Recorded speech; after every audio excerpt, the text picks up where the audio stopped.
Well, it's 1:30 and let's get it kicked off. We've got lots to talk about. And I guess, first of all, thanks everybody for joining us at the VRARA Global Summit. My name is Julie Smithson and I'm the co-founder of Metaverse. I'll just do, that's my intro, but I'd like to, go around and introduce everybody. And Lindsay, why don't you go next?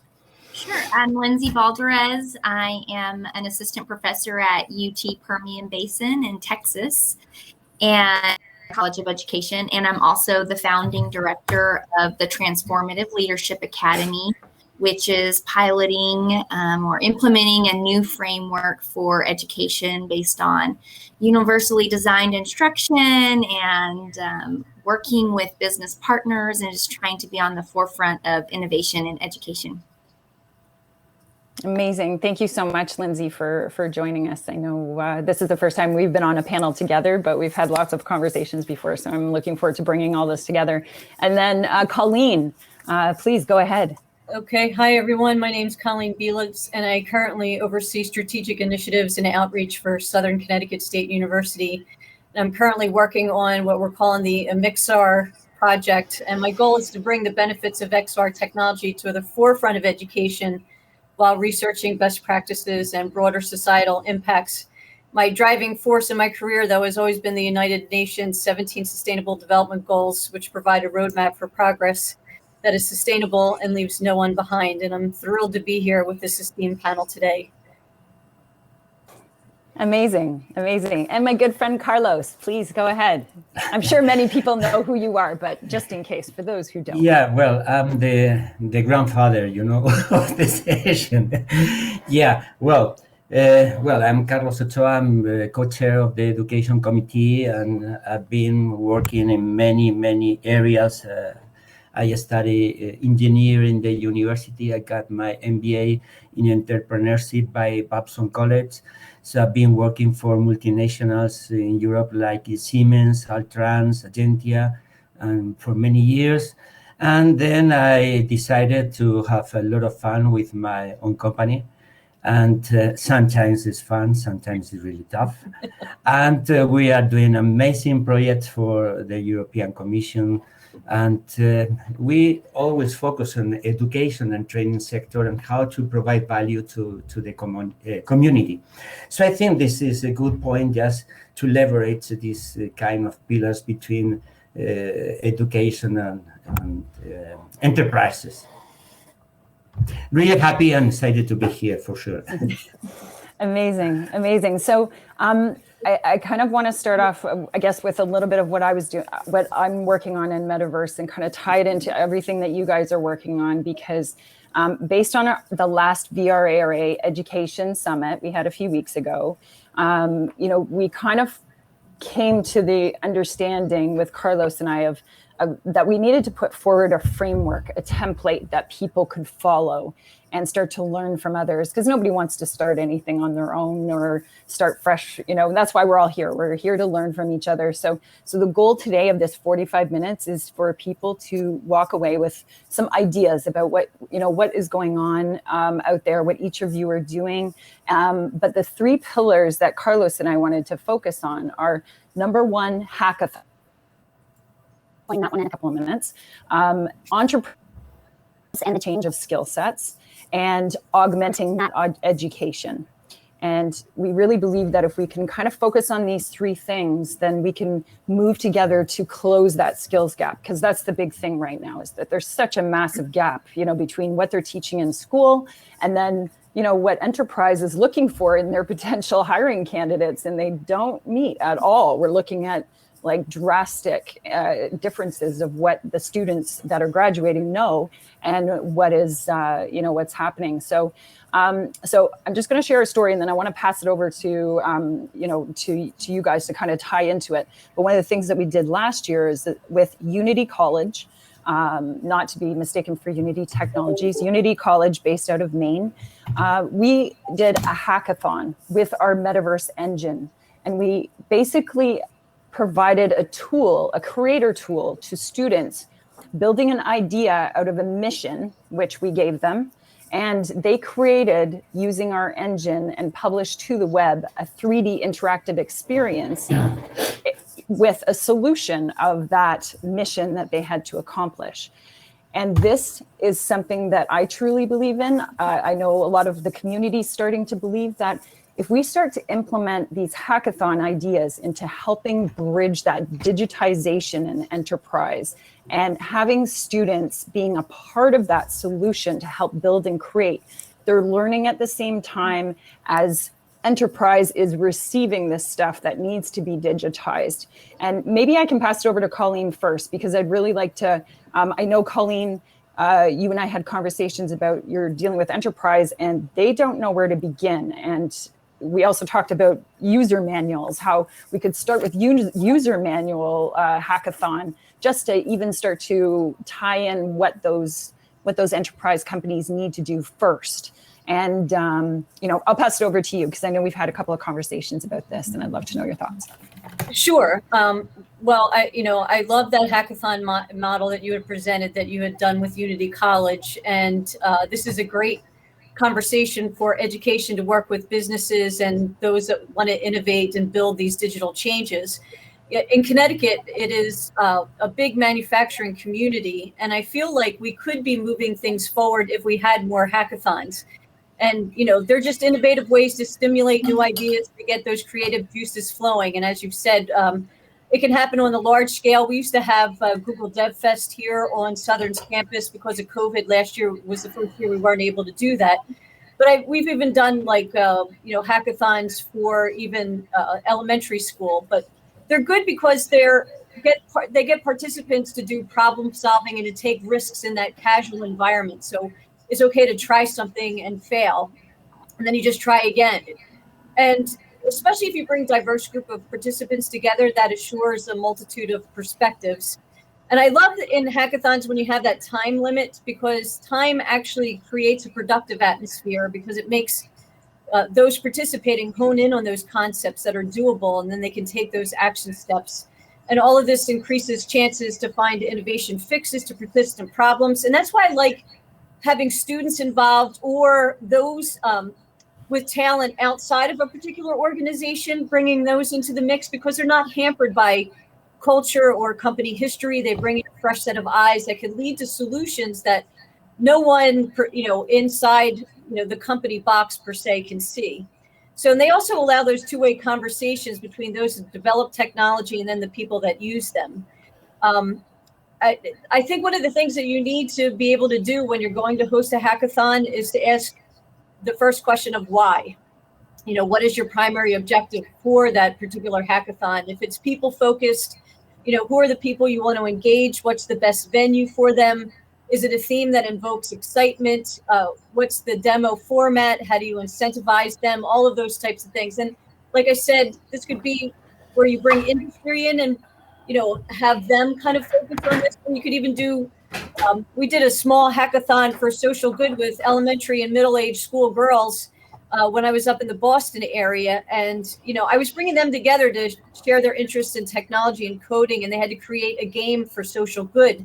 So they worked in small groups with the instruction from Hopscotch, which is a beginner's program. And they created these iPad games, and at the end, they kind of did their pitch on their game, why they created it. But so you can take it from, elementary school all the way up into industry. But the hackathons are definitely critical to success, especially if you're running into, like I said, an issue or a problem. And I find with manufacturing, we've run into that with manufacturing 4.0. And we have a lot of mom and pop, very small manufacturing companies. They don't know that next step to get into. And that's why I feel like hackathons are so vital, because we can bring in these tools that they never even would have thought of before to use. Yeah, amazing. I'd like to pass it over to Lindsay, because I know, so Lindsay, you're dealing with younger students, right? Right. Maybe share a little bit about your Transformational Leadership Academy and how your perception on this, and just because you are dealing with the younger generation, what is that like? Yeah, so the Transformative Leadership Academy, we actually serve students pre-K through 12th grade, and we're in a rural in Texas. So traditionally a little bit more conservative, a little bit farther behind when it comes to innovation.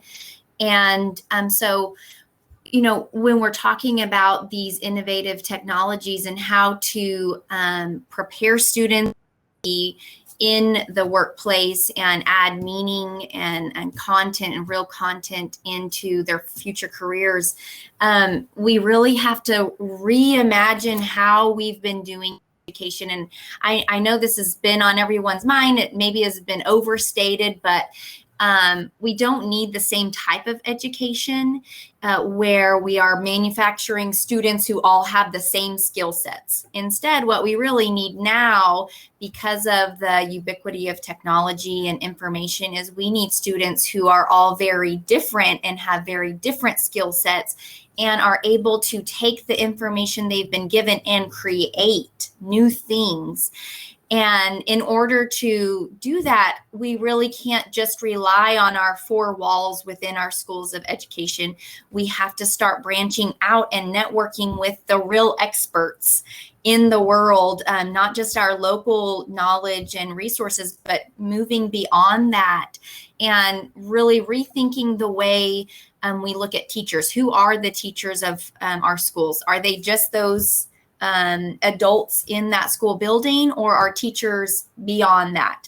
And that's how I really see and where we're moving with these different types of innovative technology, AR and VR, is being able to bring in and connect those experts and let them be the teachers in our schools, and students apply the content in new and unique ways in things that they've never done before. And I'll go ahead and, you know, bridge into this one challenge that we've noticed, and this has led to some grant writing and brainstorming about how to bridge this gap, is many people in the industry or in enterprise, they're not yet familiar or comfortable with these technologies. I mean, in an AR VR global summit, everybody kind of gets the lingo, but when you take that outside just to, you know, people in their shops, these other entrepreneurs, they don't feel that confident.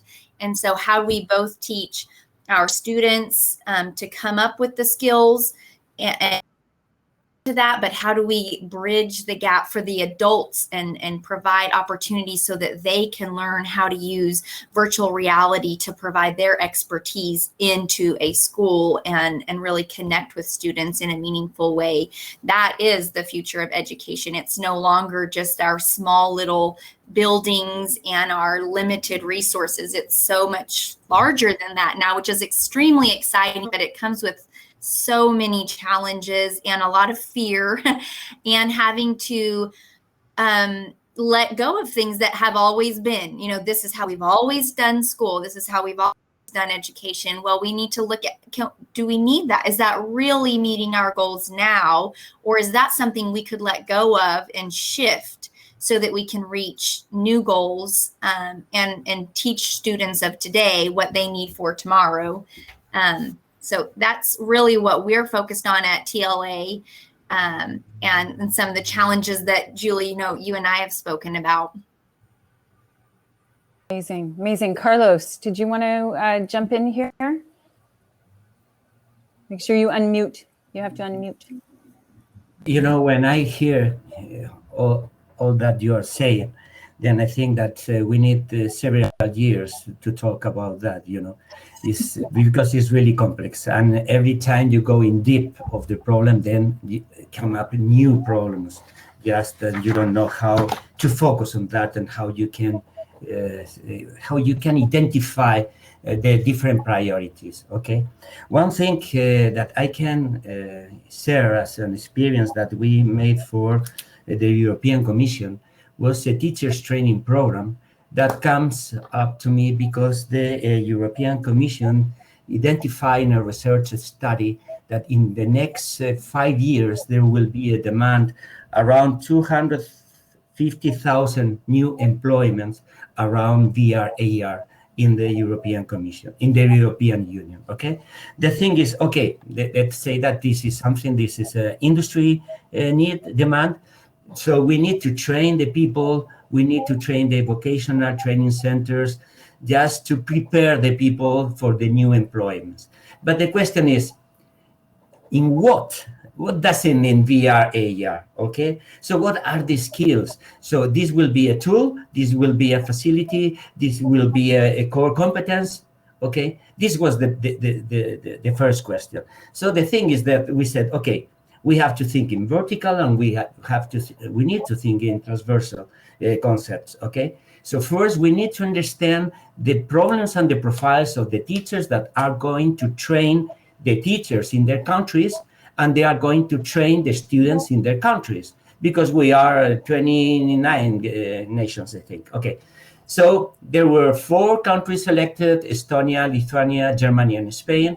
And then we made an amazing research during 1 year to understand the different needs and perceptions of the different teachers around this community. Okay, and then we identify that we need to train the teachers in we need to develop an integrated itinerary. So you cannot train anybody about VRAR if they don't have the right skills, because I cannot be, let's say, a musician teacher if I don't know a word about music. It's something like that, okay? But if I have the soul, the feeling, and whatever, maybe it's good.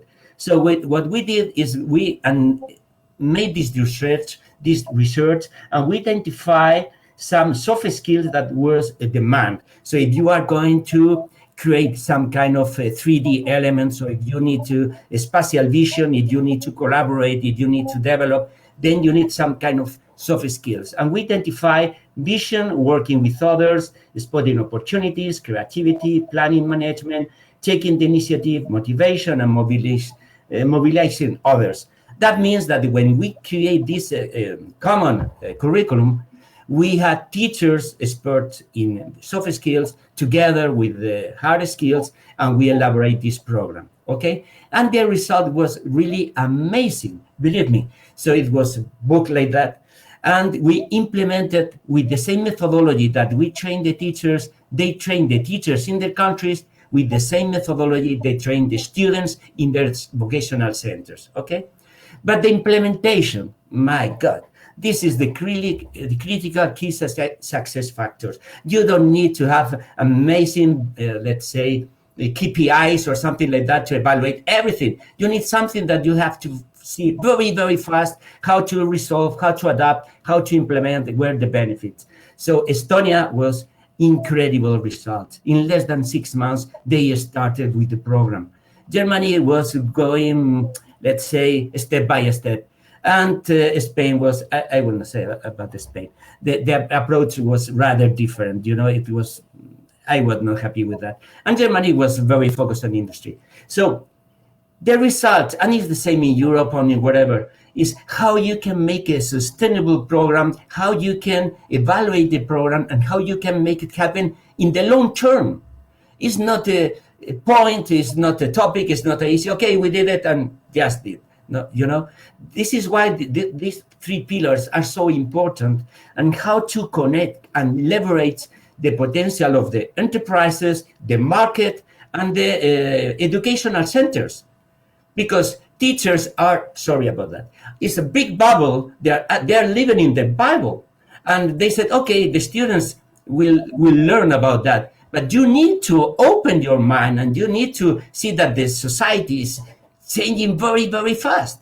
And you cannot say, okay, the students will do it like this way, because you are not going to understand. But I will talk about another project in that way, just how to accelerate the transformation in the teachers. Okay, sorry. It's okay. No, it's okay. I know, Carlos, you get excited about this type of thing. I get it. But I think that comes back down to, okay, so we've got this massive demand to teach teachers now, which the teachers are already overwhelmed by what they've had to face over the last year. And that pace of them learning is not going to be faster than a kid flying right past, right? So here we have another issue where the students are walking now into classrooms much smarter than their teachers are. And this is one reason why I believe that hackathons are one of the major solutions to this, because then the teachers and the students can participate together. The students can create and build together.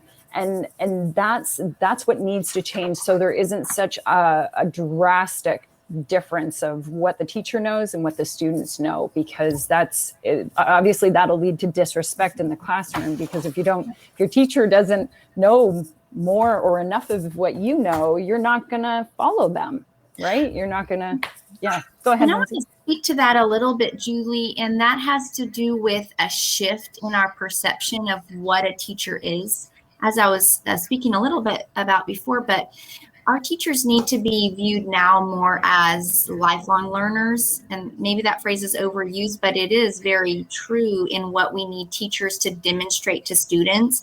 And I don't feel like there is anything wrong, and we need to maybe embrace this more, with the teacher learning right alongside their students and failing right in front of their students and showing that process of what it actually means to learn. And as an adult, if you can show a student the process instead of just presenting yourself as already the expert, then they can really work through the challenges that they're going to face.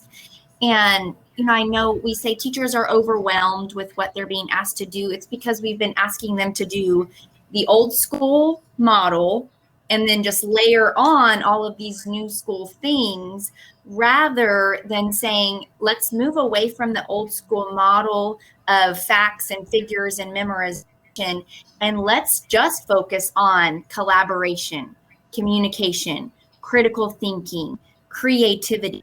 Let's just focus on these, and everything that comes out of the learning from those soft skills or essential skills will create a potential for students to go into those roles that we're needing them to go into. I mean, that provides that agility, as I think Jamie just said, that agility that they can adapt to whatever the new technologies will be, because in 20 years, there is no doubt that it will have changed drastically from what we're talking about today. So move away from all those stable and stagnant facts and figures and that model of learning to this more fluid.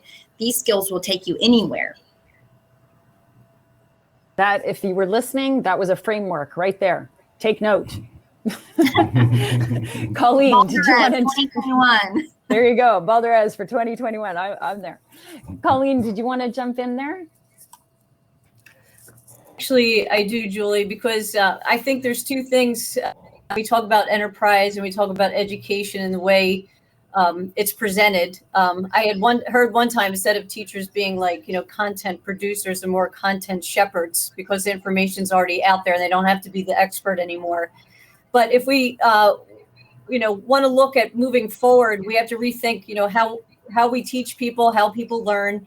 And then we also have to have that entrepreneurial mindset that you were talking about, because I believe that you must incorporate that learning by doing, which was the theory of education made famous by John Dewey. And, I'm talking about the experiential learning, in which the learners, students, employees, no matter what you call them, are actively engaged in a given opportunity to learn like a hands-on experience. And they reflect on those activities. And AR, VR experiences can allow this to happen in ways that we never even imagined before. And when I see some of the work that's currently being done in this field, like, it blows my mind, and it makes me very excited for the future of education. And then you also need to be entrepreneurial in your thinking and build those industry academic connections. So right now I'm working with a number of organizations in the XR world, like LBX Immersive, the Engage platform. And Julie, I want to thank you publicly for being a force for good in this industry with your company Metaverse that you and your husband Alan run, and for XR Women, because I've made so many connections there. But I'm creating this XR center for 3 reasons. It's because I want to change the future of education for the better. And this will only happen if I can show faculty, most of whom have never donned a headset, what can be done using AR, VR, in the classroom. And then I want to give students with an interest in XR technologies an outlet for their creativity. And some of those may be entrepreneurial ventures that they may be thinking about creating. And then this also gives an opportunity for industrial partners who are looking for that talent. And because it's still a nascent field, I want to kindle that research into efficacy using this technology and conduct research and best practices in computer security, privacy, safety risks, because we know that there's a lot of those out there. But it's all about, partnering with industry and then thinking about how you can either create new types of businesses or be inventive in the business that you're actually in. And I feel like, you know, that entrepreneurial mindset is something that students have to, you know, be given the skills to be able to be entrepreneurial. And then we need to do the same with employees as well. Yeah, absolutely. Absolutely. One of the things that, you know, we're working on with Unity College, which I know been in some of the conversations too, is that we're building out 3D learning. We're starting off and with spatial design, like teaching that simple concept so that we can lead into VR and AR and have these students start to conceptualize spatial design.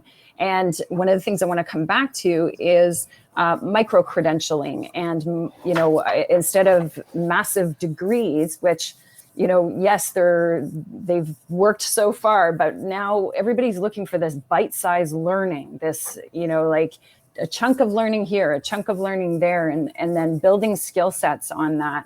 So, you know, Lindsay, are you starting to focus a little bit more on like bite-sized learning components in your academy? Yes, in the academy and also at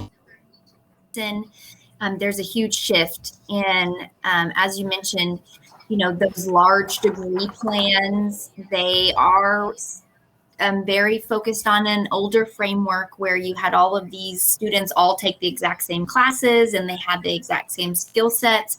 And now, you know, in higher education, there is a recognition that we need to be more adapted to what individual students want for their skill sets. Do they want to be leaders? Do they want to be entrepreneurs? Do they want to work in tech? Do they also have an interest in the medical field? You can add all of these things together. It doesn't have to be an all or none anymore. And it also promotes of continuing to progress in your skill sets. You don't, as someone over here in the comments mentioned, you don't just get the bachelor's and say, okay, I'm done. You get this micro credential, and then there comes in your company or your industry to get a new level of information and knowledge and get that micro credential. So with our elementary and secondary students, we're really working on trying to build out that AR, VR micro credential where they have some solid skills in understanding how to navigate those tools, how to connect them to learning.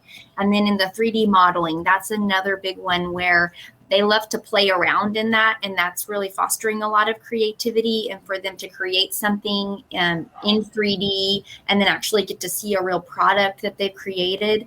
There's something to that and the motivation that they get out of that and how they view themselves as creators.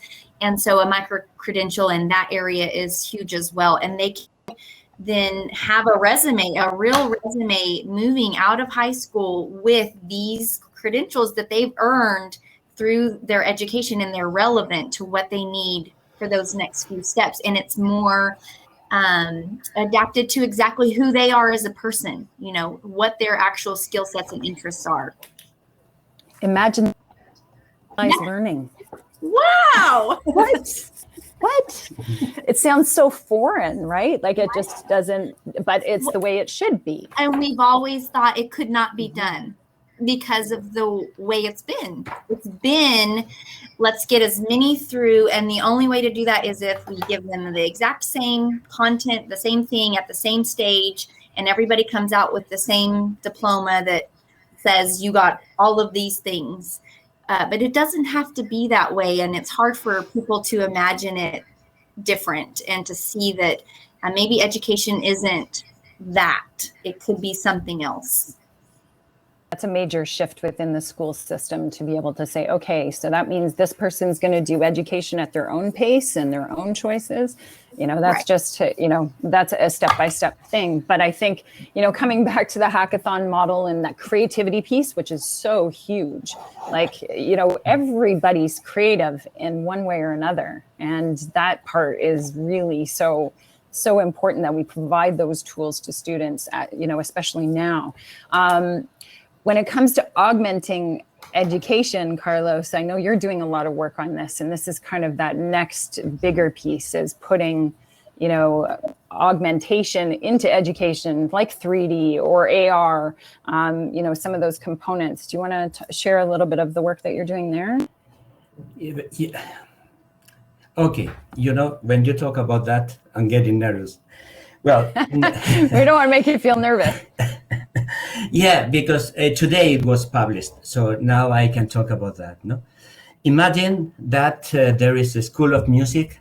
Well, first, go to the school with the students around 12 and 15, and try to understand the music. The sounds that they used to hear in the headphones is bloom, bloom, bloom, rap, rap, rap, things like that. No, and then imagine that you are going to go there to talk about classical music.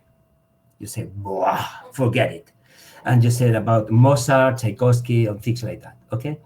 Okay, the project came to me in the way that the International Classical Music of Spain said, okay, with COVID, we have a big problem, is that we have an amazing educational program and the students cannot come to the auditorium, to the theater, we cannot go there to play music. We want you to record the live session with 3 musicians, is Mozart, Tchaikovsky, and Respighi, and they are going to play different operas. And we want you to put it in a 360 environment and to put it in the classes, and then they go to the school and they will hear with the headphones and say, my God, this is really bored. Who is going to hear that? And because you are in the middle, we said, okay, are we open to create something new? That means that we are you need a new space in your school. The target were 5 schools in 1 month. Imagine that we had to develop the project under COVID, okay? 15 people working in the different environments. We have to record the live session, and we need developers, the whole stuff, okay? And developers and devices providers and all this stuff. And I said, okay, so kids between 12 and 15 from public schools all around Madrid, from different areas. So the rap guys like this, I'm going to kill you. What the hell is Mozart? You're crazy, So we said, okay, first out of their own environment, okay? We need a special new place where they will feel comfortable or uncomfortable, but out of the normal space.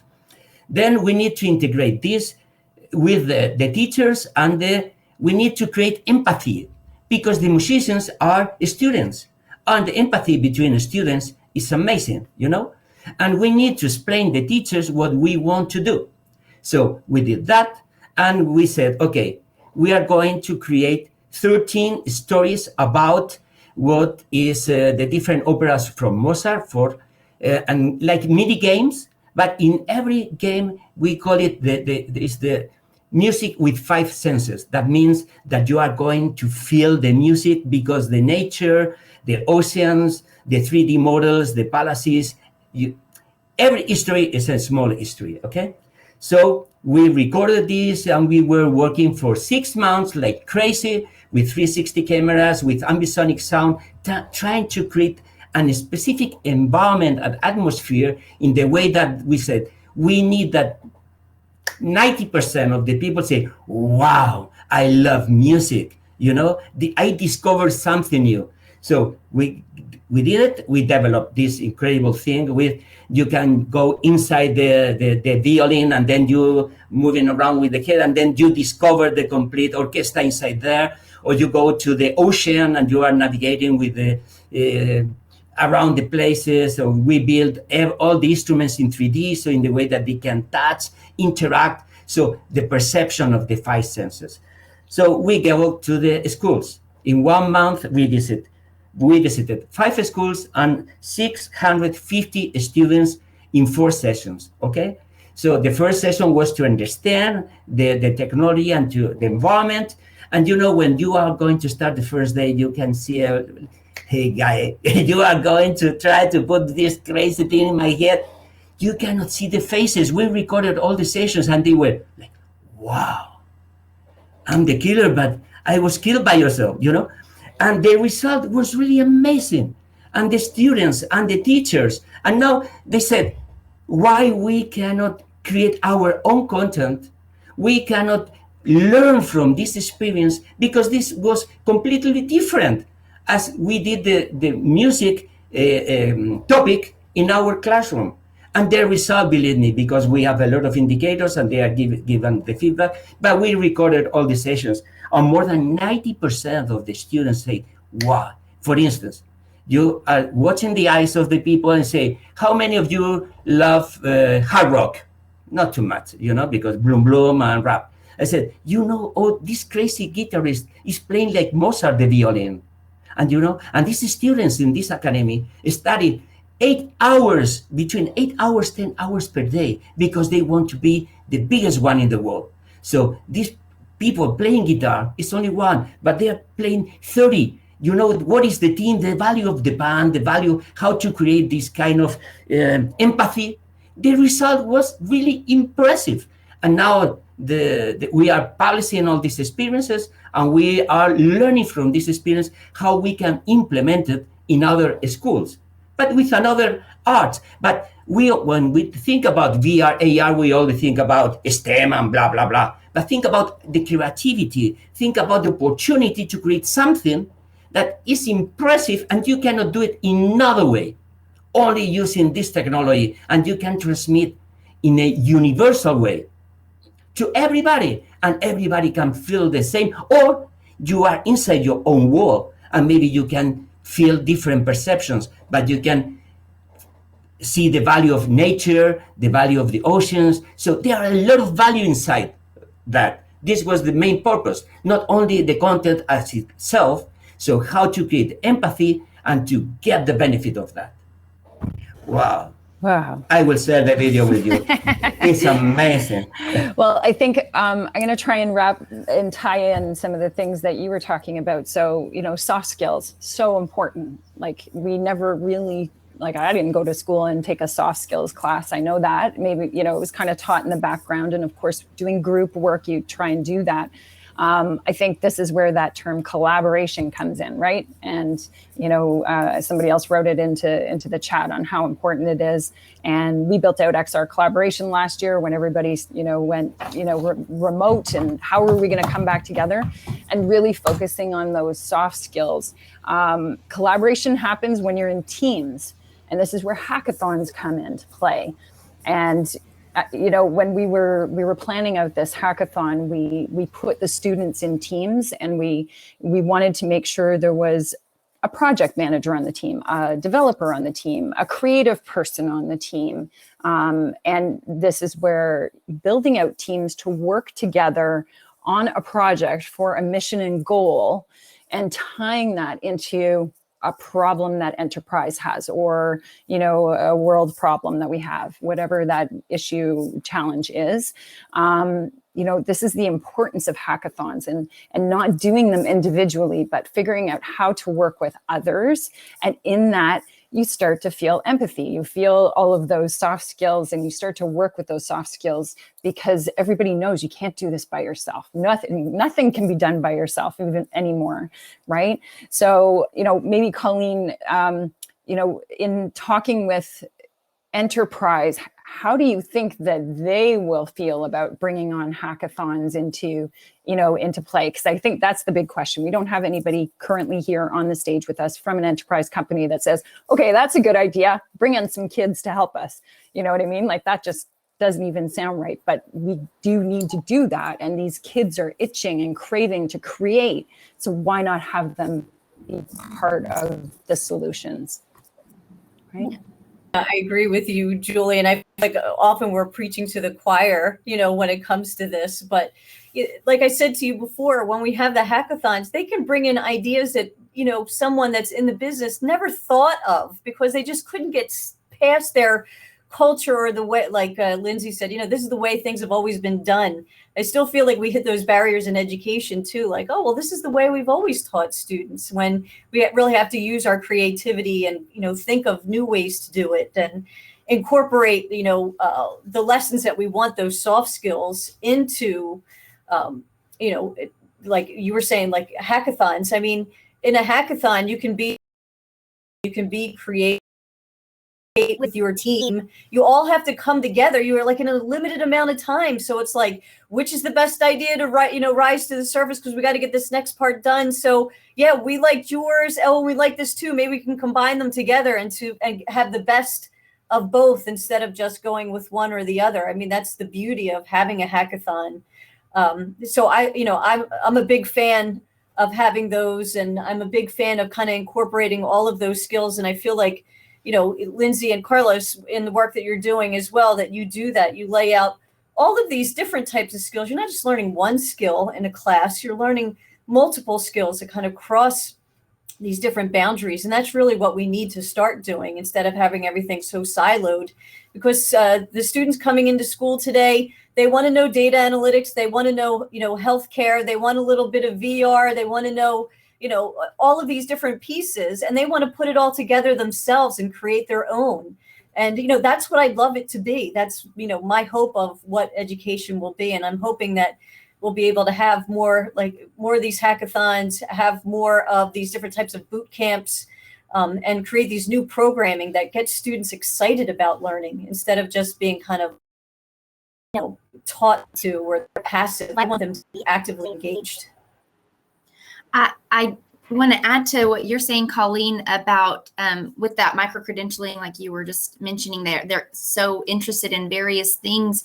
There's research that shows that this generation of students that are graduating high school now, they stay in a career for 3 to 5 years. So that model of you get trained for one skill and you hold that degree and you stay in that line of work your entire life, that is gone. That isn't how their brains operate. They are slide and flip and switch. Their attention spans are shorter.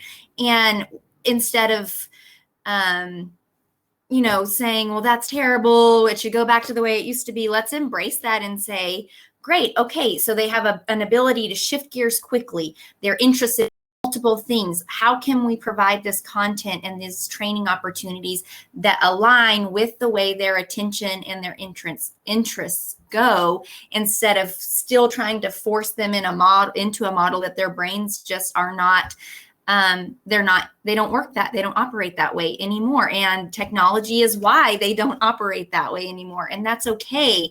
Let's shift and move with that. And I had another comment about the way we work with enterprise and education. How do we work between us? And I think a challenge that we have is the jargon that we use. We like to see ourselves as, all-knowing experts. I'm an educator, so I know all about education, and I use education terminology, and I try, there's a barrier that keeps people that are not in education from feeling comfortable with that collaboration. And to break down the jargon, you don't have to use educational terms. You can identify where you're putting up barriers and walls to that collaboration, and that can, build the pathways that we need in order to bridge the industry, enterprise, and education collaborative opportunities. Those are huge gaps that we have right now. And we also have to think about educators sometimes feel like it's a common good, and so we are holier than thou, and so you owe us something because we are educating the future. And I'm being a little bit facetious there, but anyways, you might get the point in what I'm trying to say. But in reality, people in enterprise, they are adding things to our society as well. They have needs. So let's look at what our needs are together, and let's make sure that the projects we're asking to collaborate on serve both parties equally. And we're not just saying, enterprise, serve us, we are the educators. No, educators, let's serve enterprise. Like, tell us what you need. Let's find a way to work it into the educational systems that we have to, improve society as a whole, not just a one-way street there. Yeah, and oh, sorry, go ahead. You go ahead, Carlos. Yes, I would like to add something. When we talk about hackathons, I remember when I was younger, a long time ago, 20 years ago, when I was making the MBA with Babson College, and in the way that they push the teams to create to work in case studies, so I can see a big difference and a big gap between the education sector until the university and what are doing the business schools. Okay, so business schools already had the model, and it's a successful model. Okay, so when we talk about hackathons, and this is the experience that we have when we have been working with people from Spain, with Texas or another universities, is that there are some things that for the students are absolutely new. First, you have a target, because when you talk about project design or a project is something that has a target, has a plan, has a budget, and there is a team, and there are some schedules and some tasks and milestones that has to be resolved at the end, because you have a solution. So you have a beginning and you have a solution. So then you have a stress. Then you have to build a team, and you have to understand very, very fast in your teamwork which are the best skills to resolve this and this and that. Okay? And then you have the pressure to win. And this is important to say, because the educators don't like to talk about win, loss. Sorry, somebody is going to win when you are going to look for a job. One is the winner, the other are the losers, and nobody wants to lose. Okay, it's a failure. Okay, but you don't want to fail everybody every day. You want to be the winner, and there are some values that you need to stress to the students. Otherwise, they are living in a soft life every single day. And hackathons is like the business case. The case study, when you have a very clear idea, you have some tool set or a toolkit, and you say, hey, you have 2 days. It's like if you are going to make a proposal for a customer, okay? You have 2 days to be the winner, not just to play the game, to be the winner. If you are not going to win, then you need to learn from the experience to be the winner the second time. And this is very important, because there is no job for everybody. So the people has to be excellent. So when you build your team, you have to look for the best in your class or in your team to build something different, something great, something that will be the winner. I know that the educators and the teachers don't like this word and this task, but it's real life. So when you go and this is something when we are talking with the students in different universities, they are really scary about this. I said, please, if you don't want to play the game to be the winner, forget it. I'm not going to invest any minute of my time working with you. I said, blah, blah, blah, blah, blah. Okay, go with your boom, boom, raps, guys. So, but if you want to find a job, how much money do you want to get for your hour? So there is a language that the students need to understand, because the government is not going to pay for the salary, neither the companies. Nobody pay for the salary. Only the customer pay for your salary. And these concepts are very important. And this is the place that the companies has to put on the table. Hey guys, you are going to find a job, okay? So forget about futuristic, forget about that. You need to learn, you need to teach, you need to work every single day. It's not 8 hours per day, maybe it's 24. You can see I'm 64 years old. I'm learning every single day. I have to read every day. So otherwise I will go to play guitar, but I need to learn every single day and to practice. So, and this is real life. And this is something that has to be put on the table. It's not a game. Or in the game, when you are playing a game with the computer, you want to win. Yeah, all the kids now are playing Fortnite, right? How do you compete education in Fortnite? That's what we're calling it, right? I'm just looking at the time. It's 2:15 Eastern, and we've passed our time. Obviously, everybody who's listening, there are other sessions going on, and I think that we could, we could go on with this conversation forever. I think we've really hit those 3 different pillars. Hackathons.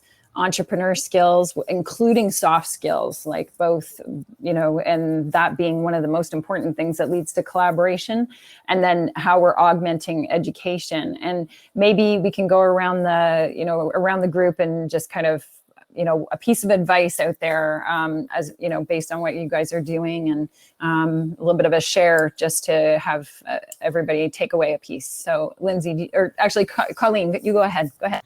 Yeah, well, I just wanted to share that this is nothing that we can do individually. Like, academia cannot just move forward without industry, and industry also cannot really move forward without academia, because without some type of educational system. We need to train the workforce of the future, and not every company has the means to do that. So the best thing to do is to find that partner that is local to you. I will put that out there as well. So if you have a big university, it's got, thousands of students, they stay in state, you are hiring their students once they graduate. That's the school to invest in, not some Ivy League school that has a large endowment that doesn't need your dollars, and that the students will fly back to wherever they came from. So I want to say it's always important to invest locally and find those bridges and those evangelists that are out there that can, help you make those connections as well.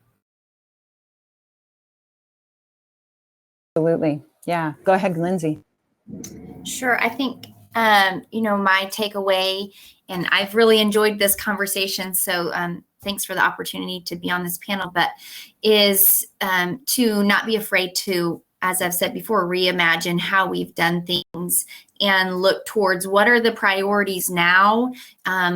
How has technology shifted what our students and those skill sets that we need? And don't be afraid to weed out some of the maybe older priorities or things that are no longer serving our students, no longer serving our society, and look outside that framework to meet these current challenges that we have. And that collaboration piece, the networking between educators and people in enterprise, that is critical. That is going to be the deciding factor for a lot of organizations on how we move forward, is the ability to network and lines to establish practices in schools, in education, that are really relevant to what our partners in enterprise need.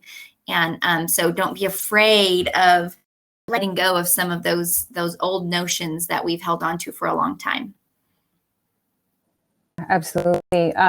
Maybe I'll just jump in here with my tidbit of advice. I want to tag into just what you were saying, Lindsay, is recently I've been working with a lot of enterprise clients, sitting down and storyboarding old processes into a new interactive one.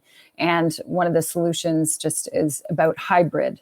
And hybrid is, they're pulling old systems and overlapping into new. And if we can start to look at that from an education perspective, as because of that drastic change from one to another, I think, take a look at what a hybrid solution will start to look like, because then it becomes more real. And then you start to cut out those pieces, whether it's education or a manufacturing manual, you start to cut out those pieces. What don't we need right now? Like, because AI system can pull up a calculation already, we don't need to go through step by step of that, right? And that could apply to any kind of tutorial there. So I guess that would be my tidbit of share today, and implementing any spatial design learning and the ability to offer creativity to students. Those are kind of the big components, and then tagging off of what you guys said is having teachers involved in that student learning. So Carlos, I'm going to pass it over to you to close us off for this session. Very, very fast, I promise. Well, for me, there are three main pillars. What is education? Education is a system. So we cannot do anything because it's the government, the organization, okay? Teaching is an action. So this is something that we can act, because we can train and we can make some kind of evaluation or evolution of the teaching as entrepreneurs. And learning is a process where we can interact very, very, very fast. This is something, for me, the first step. The second is that today the school is everywhere. is not in this specific area. So the schools are in the streets, are in the computer and in the mobile. So schools are the concept of open schools, okay? So then you need connectivity, you need internet access, and you need your I don't know what it is. Your smartphone is part of your education system. It's not something that has to be provided, and you have to say you are not allowed to use.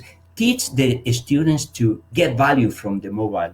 The other thing is smart innovation hubs is the way that is the second step to jump into the future, where you can interconnect. First step is hackathons, but then you can create smart innovation hubs where you can put together the enterprises, the students, and the market in the way that you are going to provide something valuable, which is very, very important. And then the accelerator programs. We talk a lot, we talk too much, but the time is now, So we cannot go step by step, as Julie said before. There are a lot of things that the robots are doing, that artificial intelligence, but there are not a lot of things that we cannot say that, we need to democratize the education, because when we talk about technology, we only focus about the 90% of the humanity, of the complete world. And this is an opportunity to democratize everything and to create and to build teams, because with intercultural opportunities, we can learn a lot. Not only because the technology, we can learn a lot. I can tell you that in some schools in Spain, when you are there, you think that you are in the United Nations. There are people from all around the world with many colors, and they have different ideas, and it's like a universe. You can learn a lot. So put everything on the network, and then we can learn from each other, like we are learning from our experiences, and you put it together and create value for the society. Great way to end off, Carlos. I think that, we could continue talking about this for a long time. My hope is that everybody listening today takes, elements of what we've been talking about, apply them into your own conversations, grow them within your communities. And I think, community is one word that we really didn't strengthen on a lot. Colleen talked about it a little bit, but those enterprise companies need to support their communities and work with the schools and bring these ideas in to support, the economies in your area and the skill sets of the students who are desperate to use technology. I don't think we've met one kid recently that doesn't want to use technology in their life, in one way or another. And allowing them to have that creative process to contribute, I think, is one of the major solutions. So I guess with that, thank you so much, everybody, for joining all of us today. And thanks for everybody who stayed on for the extra time. And I guess back to the Global Summit. Thank you very much, everybody. Thank you, everyone. All right. Take care. See you.